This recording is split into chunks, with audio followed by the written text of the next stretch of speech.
I went way off book. No. Again, I'm riffing now. That's a good one. No need to do it again. Oh, I do not like the flow of this. Well, it's locked, baby. We're doing it. Ah, I like this one. Oh. All right, do it again. There's joy in that. There's gold in that. Another take. I have no idea what comes next. Heck. I think we're gonna call it. I wonder how that short's gonna come out. Cold as hell. Cold as hell. It's been cold as hell in the 10 by 12 home office. It is after midnight. I have minimal gear and maximum caffeine. I'm shooting a vertical short, so I've got it framed up here, and I'll kind of walk you through everything we're doing. So that guy's my stand-in right there. That's Bokeh Joe. He's my little crash test dummy. He's my stand-in. Got some stuff working in the background there, some candelabras. The big thing about this setup is that I like that gold curtain in the back. And I want that to be a very clean background. The way we make it interesting is we play with the light. So first let's walk you through the lighting setup. Turn this off here. It's going to get a little dark here in a second. Okay, let's walk through the light. First thing, we've got the two cheap soft boxes. They're on their warmest color temp. They're not color accurate at all. They are pointing up at the ceiling. It's a white ceiling. Going to try to get just a little bit of overall ambient bounce, right? Top light coming down just to increase the overall exposure of the frame. This is going to be my key light. SmallRig RC60D, got a little softbox on it. But before we turn that on, I'm going to walk you over here. All right. This is just like a little SmallRig flashlight. It's got a little Gobo attachment on it. So when I turn it on, just get this little, just a little pattern over there. That one's not very color accurate either, but it's a warm light, and against the gold curtain, I think it really pops. Walk you over here. This is kind of overkill right here. What is this light? This is from Zhiyun. It's like a little 100-watt light. It's the Mackey edition. This was one of those purchases where it's like, I didn't really need it. You know, these YouTube guys, they sell you on a lot of stuff. And it's like, I saw that case and I was like, oh man, I have to have it. It is actually, for that size, it's my most powerful light. Oddly enough, I am not using it as a key. I am using it at 1% as just a tiny little accent light. Got a 3-in-1 reflector right here. Gonna turn this bad boy on.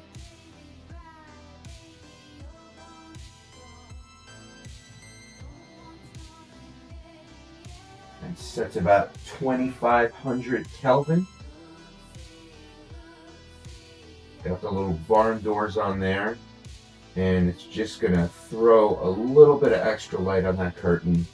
Some of it's gonna reflect off of this gold reflector here, bounce back, hit the shadow side of my face, kind of warm it up a little bit.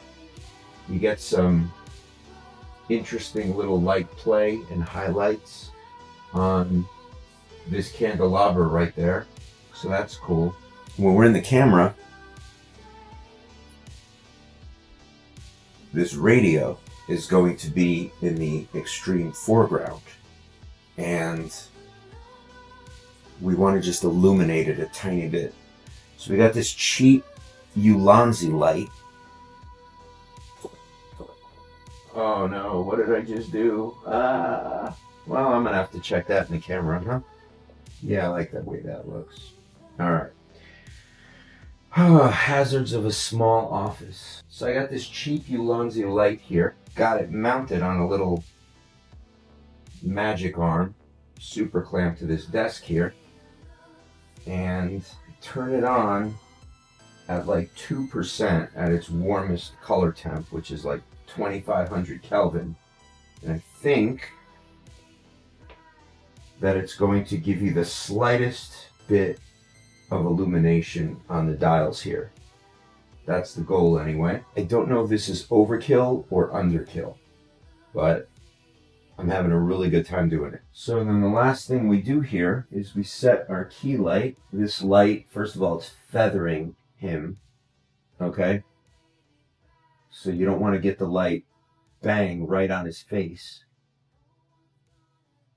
because there's going to be a lot of glare and it's going to be a little too harsh, even with the diffusion on there and the softbox. So you kind of want to feather it. So the edge of the softbox, if you were to like come down in a straight line, it would kind of just feather the front of the face. In between that warm light bouncing off the gold, this 5000 Kelvin light bouncing off the gold, I'm hoping a little bit of that gold reflector kind of bounces and hits him. Our camera is on the shadow side to create a little bit of depth. You always want to shoot on the shadow side, such that it is. And I mean, that's pretty much the setup. It's very simple. And then the only other thing I want to do is I want to check my sound levels here. Testing, testing. Oh yeah. Gonna hang my little headphones on the tripod here. There's nothing secure about this rig, but it's a tiny little office, solo filmmaker. We're not gripping, and we're just kind of doing home studio run and gun. Okay. Otherwise, it's like we'll be here all night. Got to get a little bit of sleep. Caffeine, probably will be up until like 6 in the morning anyway. We're going to rock and roll. I'm going to mess around with this a little bit. Get him out of there. Get myself wedged in there. And we're going to get on with production. Rock and roll. Like, you can see how ridiculously tight all of this is. And this is where these little light stands really come in handy. I have so many of these things. Let me just put them behind the camera. This thing actually works as like a digital receiver. The way I shoot these is I've got these index cards here, and I'll kind of just look at them, try to go from memory with feeling into camera. And I'll do multiple takes because I'll invariably screw up. Ultimately, I wind up with this jumble of footage of me working through this monologue. Then I go into the editing software and I just cut it together. We have our trusty monitor and control app. It looks real good in the frame. Got some tools here so you can see the focus map. Yep.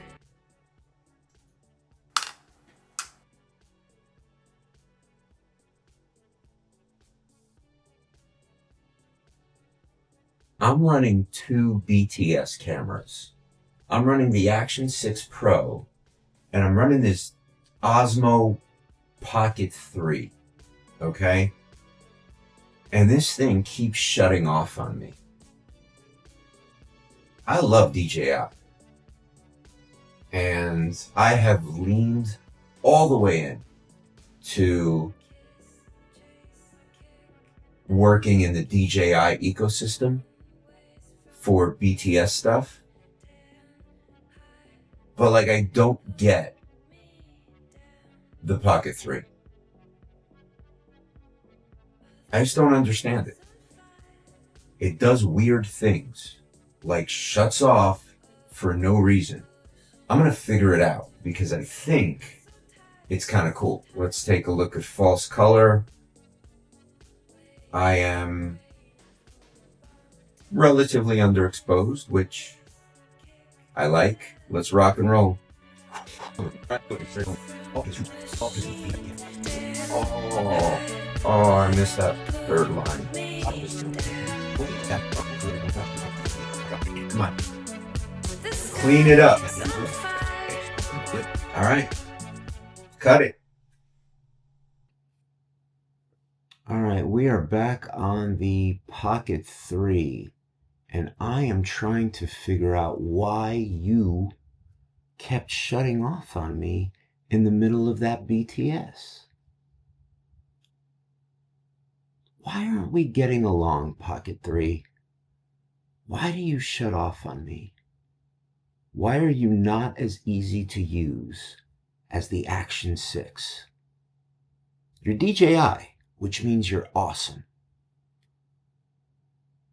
But we're not vibing. We gotta work on that, bro. We gotta work on that.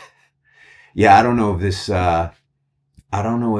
little pocket camera has like a setting where it shuts off.